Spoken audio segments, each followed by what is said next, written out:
بسم اللہ الرحمن الرحیم۔ السلام علیکم ورحمۃ اللہ وبرکاتہ۔ محترم ناظرین، امید ہے آپ خیریت سے ہوں گے، ایمان اور صحت کے ساتھ اپنے روزمرہ کے معمولات سر انجام دے رہے ہوں گے۔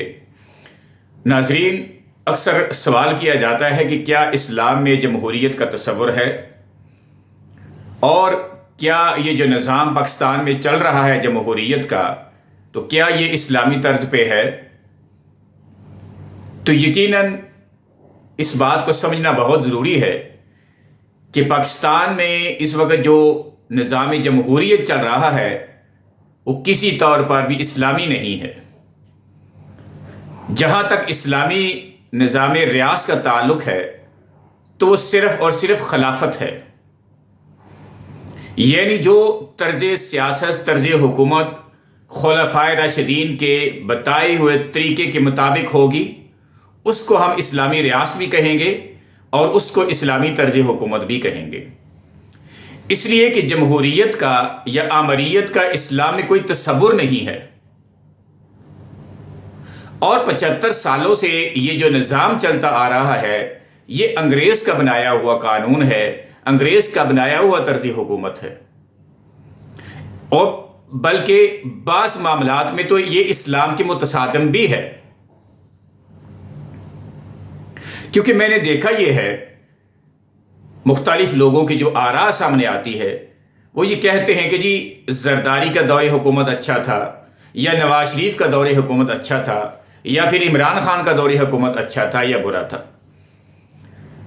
چونکہ پاکستانی بحیثیت ایک قوم کے زیادہ تر اگر بحث یا گفتگو کرتے ہیں تو وہ سیاست کے متعلق ہی ہوتی ہے، لیکن ان تمام چیزوں کے باوجود 75 سال سے ہم دیکھ رہے ہیں کہ تبدیلی نہیں آئی ہمارے معاشرے میں، بلکہ دن بہ دن جو ہے وہ ہم پستی کا شکار ہو رہے ہیں اور عوام کو ان کی حقوق نہیں مل رہے۔ تو اس سوال کا جواب یہ ہے کہ اسلام میں جمہوریت کی کوئی گنجائش نہیں، اور اسلام میں صرف اور صرف خلافت ہے اور شورائیت ہے، یعنی خلفائے راشدین کا انتخاب اگر ہوتا ہے تو ایک مجلس شورا بنی ہوئی ہے کہ جس کی بنیاد پر، جس کی حمایت پر خلفائے راشدین کو وہ خلافت کا جو ایک عہدہ تھا، منصب تھا، وہ دیا جاتا تھا۔ تو ہم نے موازنہ یہ کرنا ہے اور اس تناظر میں دیکھنا یہ ہے کہ کیا ہمارے حکمران اس طرز حکومت پہ چل رہے ہیں یا کر رہے ہیں، تو یقیناً آپ کو جواب نفی میں ملے گا۔ اس لیے کہ حضرت ابوبکر صدیق رضی اللہ تعالی عنہ کو جب بیت المال کے نگران نے کہا کہ آپ کی ضروریات زیادہ ہیں اور آپ کی تنخواہ کم ہے، تو میری یہ خواہش ہے کہ آپ کی تنخواہ بڑھا دی جائے، تو کہا کیا میری تنخواہ کے ساتھ جو عام مزدور ہے اس کی تنخواہ بھی بڑھائی جائے گی؟ تو کہا ایسا ممکن نہیں ہے۔ تو کہنے لگے کہ جس دن ایک مزدور کی تنخواہ خلیفہ کے برابر ہو جائے گی اس دن خلیفہ کی تنخواہ بھی بڑھا دینا، یعنی یہ طرز حکومت تھا۔ اسی طرح سے حضرت عمر فاروق رضی اللہ تعالیٰ عنہ کا دور حکومت دیکھ لیجئے کہ یعنی عوام میں سے ایک آدمی کھڑا ہو کے پوچھ سکتا ہے کہ ہے خلیفہ یہ 2 چادریں تمہارے پاس کیسے آئی ہے، جبکہ عوام میں سے ہر ایک کو ایک ایک چادر ملی ہے۔ اور حضرت عثمان غنی ہے، حضرت علی رضی اللہ تعالیٰ عنہ ہے، ان خلفائے راشدین نے اپنے آپ کو پیش کیا ہے عوام کے سامنے کہ ہمارا احتساب کرو، اور اگر کہیں ہم سے غلطی ہو تو ہمیں بتاؤ کہ ہم نے کیا غلط کیا ہے۔ تو آج ہم یہ دعویٰ یہ کرتے ہیں کہ پاکستان ایک اسلامی ملک ہے اور اس میں ایک اسلامی معاشرہ قائم ہو چکا ہے، تو یہ غلط فہمی ہے ہماری، اور نہ عمران خان ہمارا نجات دہندہ ہے، نہ زرداری نجات دہندہ ہے، اور نہ ہی میاں نواز شریف صاحب ہمارے نجات دہندہ ہے، اور نہ ہمیں وہ نظام دے سکتے ہیں کہ جو عدل و انصاف کی بنیاد پر قائم ہو۔ تو اس لیے اس سوال کا جواب یہی دینا چاہوں گا کہ اسلام میں جمہوریت کا کوئی تصور نہیں ہے۔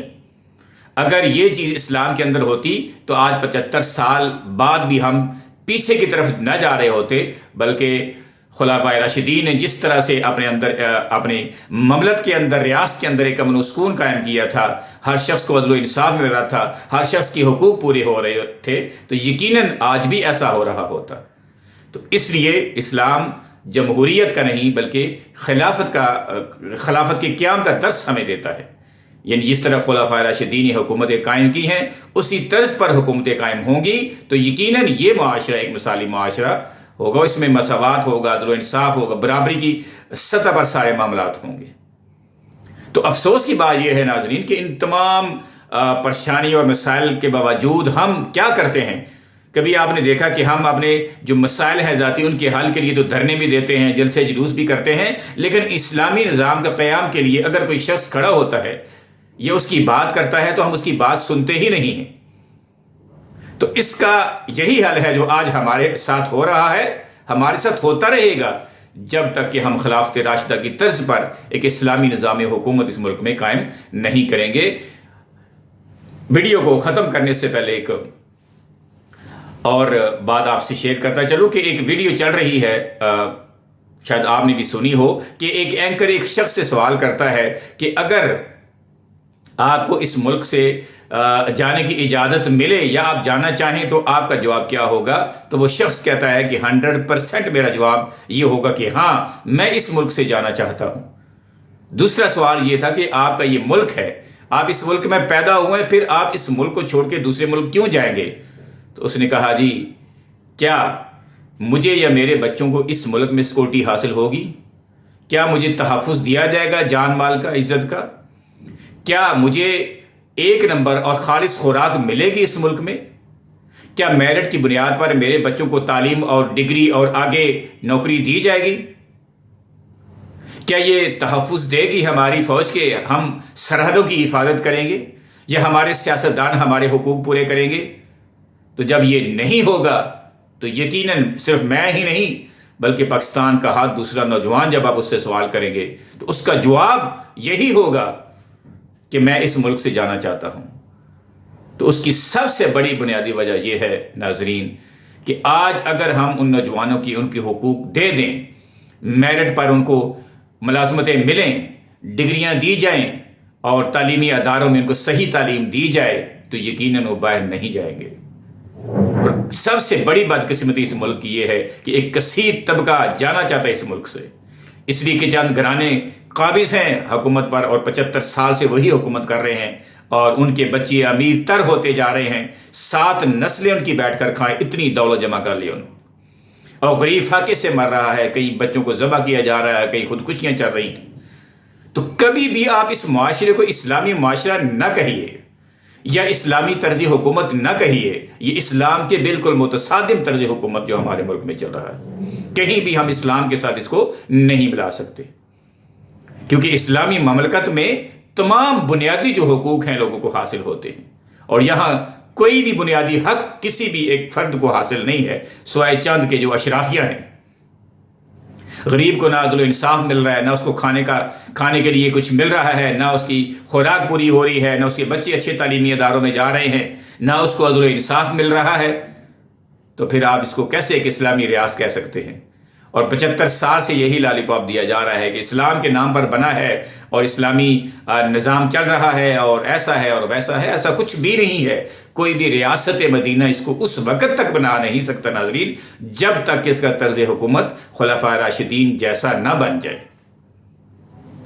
اللہ تعالیٰ سے دعا ہے کہ اللہ تعالیٰ ہمیں وہ وقت دکھائے کہ اس ملک میں ایک اسلامی نظام آئے جہاں پر عدل و انصاف ہو، مساوات ہو، امن و سکون ہو، اور ہر چیز جو جتنی بھی اخلاقی برائیاں ہیں وہ اس ملک سے ختم ہو جائیں. تو ناظرین جو ویڈیو میں بناتا ہوں مقصد صرف ایک ہی ہے کہ ہمارے معاشرے میں پائی جانے والی جتنی بھی غیر اسلامی غیر شرعی رسومات ہیں یا جو ایک اسلام کے نام کے ساتھ کچھ چیزیں جوڑ دی جاتی ہیں وہ غلط ہیں. تو اس پیغام کو آپ نے نہ صرف خود سننا ہے بلکہ اس پر عمل بھی کرنا ہے اور اس کو آگے دوسرے لوگوں تک پہنچانا بھی ہے. اللہ تعالیٰ سے دعا ہے کہ جو کچھ ہم سنتے ہیں سب سے پہلے اس پر عمل پیرا ہونے کی توفیق عطا فرمائے اور پھر اس کو اپنا ذمہ داری، فرض اور یہ حق سمجھ کے کہ اس کو پھیلانا ہے آگے تک پہنچا دے. اللہ تعالیٰ ہم سب کا حامی و ناصر ہو. وآخر دعوانا ان الحمد للہ رب العالمین.